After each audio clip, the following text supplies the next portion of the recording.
This is the Reporter's Notebook, hosted by Elaine Shane. Welcome to this entry in the DTN Reporter's Notebook. I'm Elaine Shane, and we're joined today on the phone by DTN Senior Ag Meteorologist Mike Palmerino. Mike is helping us update what is happening with the drought situation. Mike, the U.S. Drought Monitor map was updated Thursday morning. We've been watching the Central Plains and Western Midwest to see if there is any relief from being the hardest hit areas of the country. What did you see in this latest update?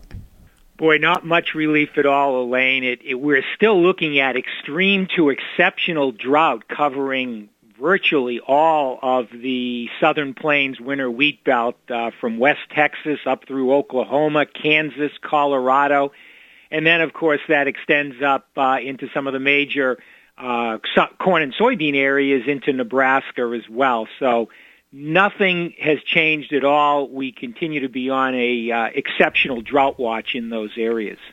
Now, the eastern Midwest has also been suffering stress from dryness. How much has that area changed for soil moisture in the last 12 weeks, and why? They've been helped a lot. That's the one area where we did see a pickup. It actually started late in the summer and actually helped some of the soybeans in the eastern Midwest. And they've been picking up moisture on a fairly regular basis through the fall and on into the first part of the winter. So they're in pretty good shape. They should have a decent soil moisture going into the planting season. The big concern will be, will any of this drought west of the Mississippi try to encroach on them again? And that's going to be one of the things we'll be watching very closely. You mentioned they're going to be good for planting season. How about going back to that Central Plains, Western Midwest? Are they going to have problems for planting? Well, I guess, I think from a lack of soil moisture, that's going to be a problem.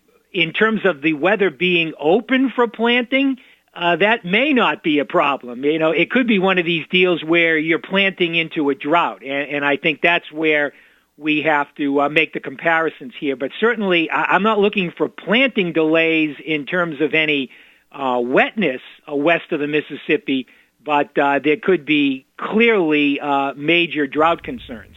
What kind of concerns do you have for the hard red winter wheat belt at this time with these dry conditions? Is there a critical time during the winter when we need to see moisture there?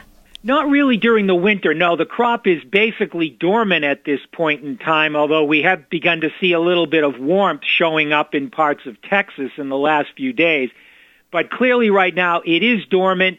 I think the time period to really start looking at this, if the seasons start to push ahead sooner than normal, which has been a characteristic of this pattern in the last few years, we could begin to see some real need for more moisture in those hard red winter wheat areas, beginning in the southern areas, maybe Texas and Oklahoma, as soon as mid-February, and then just carrying northward from there. So I think there's going to be a real concern beginning about the latter part of February if these patterns don't turn around, that this crop is going to go into some extreme moisture stress as it breaks dormancy. What about South America? Are there concerns about dryness there, and how important are rains there in the next few weeks? Well, I think they're very important. Clearly, things have dried out in Argentina and in southern Brazil, but it hasn't reached the point yet where it's particularly stressful, and the reason why we say that is because of the fact that there's really been virtually no heat to speak of in those areas, despite the fact that they have turned drier. So, clearly that's good news for corn. I think that if the dryness continues, and there's some question as to whether it will, we do have some showers in the short-term forecast and then some again coming back later next week.